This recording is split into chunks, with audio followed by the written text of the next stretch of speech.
ये जो स्थान है ये 2 युगों से जुड़ा हुआ है, त्रेता युग और द्वापर युग। उन्होंने कहा प्रभु मेरे जीवन में तो कुछ बचा नहीं है, मैं चाहती हूँ कि मैं जड़ शिला रूप बनूँ। जड़ शिला का मतलब मैं पाषाण की बनूँ और आप मेरे ऊपर बैठ के भोजन करें, जो आपकी जूठन गिरेगी उसी से मेरा उद्धार होगा।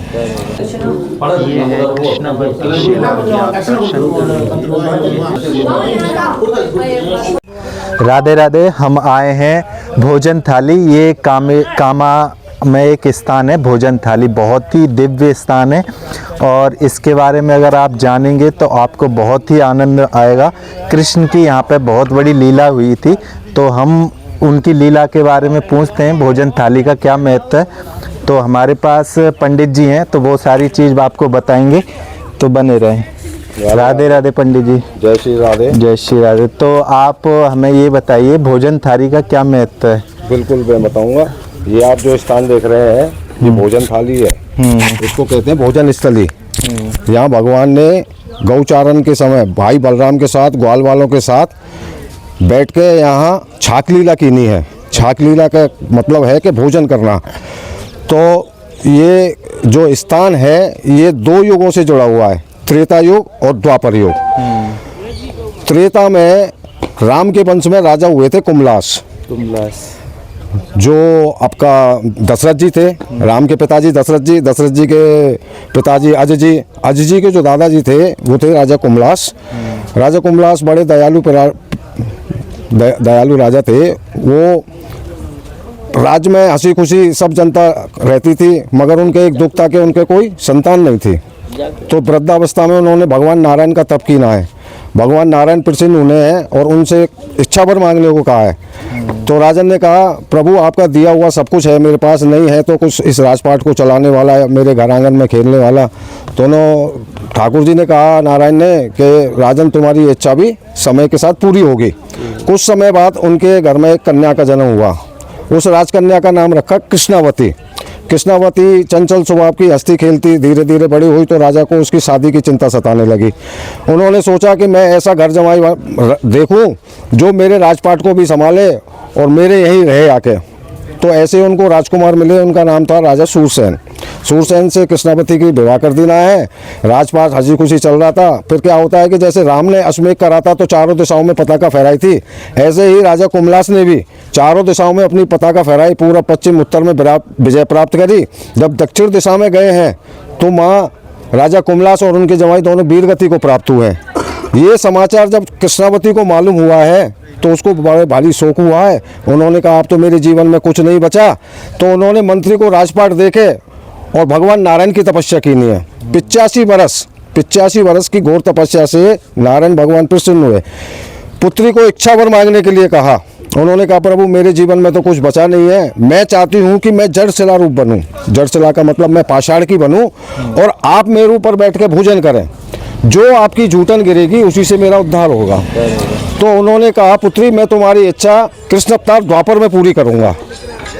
तो कृष्णावती माता जो है जड़शिला रूप में त्रेता में यहाँ विराजमान हुई है। ये आप पर्वत देख रहे हैं, ये इंद्रसेन पर्वत है।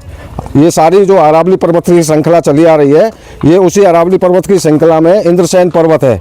जो आगे ये अपनी गुफा है, व्योमासुर राक्षस का वध कीना है, खिसलनी चला है चरण पर, ये सब इंद्रसेन पर्वत है। इसकी तलहटी में कृष्णावती माता जड़शिला रूप विराजमान हुई है। युग त्रेता के बाद में द्वापर युग आया है। द्वापर युग में भगवान कृष्ण का अवतार होना है और 5 वर्ष की अवधि में वो यहाँ आए हैं भोजन थाली पर भाई बलराम के साथ, सखाओं के साथ में। और उन्होंने बैठ के यहाँ शिला पर, कृष्णावती माता शिला पर बैठ गए और उन्होंने कहा लाओ भैया तुम अपनी छाक खोल लो, क्या क्या छाक लाए हो। तो सब सखान ने छाक खोल लेनी है, अपनी भी छाक खोल ली है। सखा भगवान को खिला रहे हैं और भगवान सखान को खिला रहे हैं। ऐसी यह मनोहर लीला चल रही है। तो उसमें एक मधुमंगल नाम का एक गरीब ब्राह्मण भी था जो 3 दिन की खट्टी छाछ, बासी छाछ किसी से मांग के लाया और वो अपने सखा मित्र मंडलों में सबसे पीछे पंक्ति में बैठ के अपने छाछ को पी रहा था। इधर भगवान को लीला करनी थी तो कान्हा ने कहा अरे मधुमंगल तुमने तो अपनी छाछ हमें दिखाई नहीं, तुम क्या लाए हो। अब उसको तो छाछ मुंह में भरी हुई थी, वो कुछ बोल नहीं पाया। तो कन्हैया ने अपने दोनों हाथ आगे बढ़ाए हैं और उसके गालों पे मुक्का मार देना है। अब मुक्का मारने से जो उसके मुंह में छाछ थी मधुमंगल के में वो तो बाहर आई, तो वो तो स्वयं गोविंद ने ग्रहण करी है और अपना माखन मिश्री जो है मधुमंगल को खिलाया है। उधर ब्रह्मलोक में ब्रह्मा जी को याद हुआ कि नारायण का अवतार हुआ है वृंदावन में, तो देखे ठाकुर जी करके आ रहे हैं। अच्छा। तो वो ब्रह्मलोक से यहाँ वृंदावन में झांक रहे हैं, भोजन थाली पर छाक लीला देख रहे हैं। तो वो क्या देख रहे हैं कि ये तो सखाओं का मुंह से निकला हुआ खा रहे हैं भगवान, ये तो भगवान नहीं हो सकते, ये कोई बहरूपिया छलिया है जो ब्रजवासिन को ठग रहा है। तो उन्होंने अपनी ब्रह्म माया से उनके सखाओं को, गैयान को ब्रह्मलोक ले गए हैं। इधर जब शाम हुई है और जब गैया नहीं आई है, सुरीला, रंभा, श्रीदामा, सुदामा सबको आवाज़ दी नहीं है, किसी ने ना सुनी है, तब वो अपने योग माया से देख रहे हो ये तो ब्रह्मा जी ने करा है सब काम। तो उन्होंने अपनी माया से जो ब्रह्मलोक में ब्रह्मा जी ले गए थे वो अपनी माया से प्रकट की हैं और नंदगांव गए हैं। ये 1 साल तक लीला चलती रही। उधर ब्रह्मा जी 1 साल बाद 7 लोगों की परिक्रमा करके वो कह रहे हैं अब तो वो भैरू की पिटा के भग गया होगा, अब देखो वो ब्रज में क्या हालचाल है। तो ब्रज में तो वो देख रहे हैं वही लीला चल रही है जो वो छोड़ के गए थे। उनको अपनी गलती का भारी एहसास हुआ कि मैंने तो ये नारायण की परीक्षा ली, मेरे से भारी भूल हुई है। तो वो वृंदावन में पधार रहे हैं। तो ब्रह्मा जी जब वृंदावन में हंस पर बैठ के पधार रहे हैं तो वो ये देख रहे हैं कि मेरे दाएं बाएं आगे पीछे सब तरफ ब्रह्मा है। अरे मैं तो ब्रह्मा हूँ, इतने सारे ब्रह्मा कहाँ से आ गए? उनको दूसरा संशय हो गया, दूसरे बहुत सारे ब्रह्मा जी आगे, उनको संशय हुआ।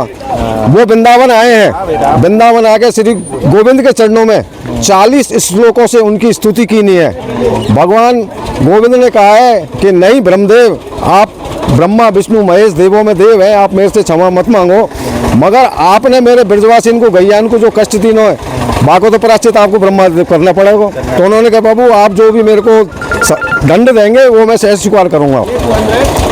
तो यहाँ एक शीतला कुंड है, शीतला कुंड पे बैठ के ब्रह्मा जी ने तप की ना है। तप करके उन्होंने 84 कोस की मार्ग की परिक्रमा दिन का अपने पश्चाताप की ना है। राधे राधे। अब हम आपको ले चलते हैं कृष्णावती माता के दर्शन कराने, जो उनका शिला स्थली के दर्शन कराएंगे, जो स्वयं श्री भगवान शिला पर बैठकर भोजन किया था, कृष्ण भगवान ने भोजन किया था, उस जगह के हम आपको दर्शन कराते हैं। तो आ जाइए हमारे साथ, क्योंकि इस जगह को, कामवन को आधा वृंदावन बोला जाता है, पुराना वृंदावन बोला जाता है, क्योंकि ये पूरी स्थली वृंदावन से पहले की स्थली है। इसमें बहुत सारी लीलाएं कृष्ण भगवान ने की हुई हैं। तो आपको मैं बता देता हूँ, स्वयं ब्रह्मा जी ने ब्रजवासियों को परेशान किया था। तो कृष्ण भगवान ने बोला कि ब्रजवासियों को परेशान किया है, उसके लिए आपको कुछ ना कुछ तो करना पड़ेगा। तो स्वयं ब्रह्मा जी ने 84 कोस की परिक्रमा लगाई थी, उसके बाद में उनके पाप उतरे थे ब्रह्मा जी इनके। तो आपको हम ले चलते हैं उस जगह दर्शन कराने जहाँ स्वयं श्री भगवान ने भोजन किया था। तो हम आ गए हैं उस जगह पर। श्री राधे राधे, जय कृष्णावती माता की। ये है वो स्थान जहाँ पर भक्तजन, बहुत भक्त आए हुए हैं यहाँ पर, जो उनके दर्शन कर रहे हैं।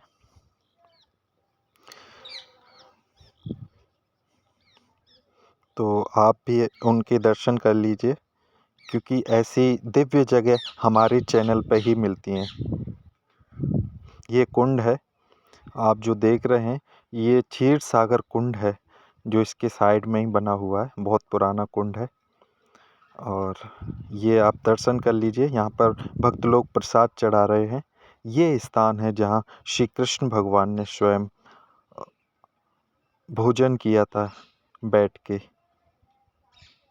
क्योंकि कृष्णावती माता जी ने यही मांगा था उनसे, भगवान से, कि मुझे बस ऐसा वर दीजिए कि आप स्वयं उस जगह पर बैठ के भोजन करें, ताकि मेरी आपकी जूठन मेरे ऊपर गिरे।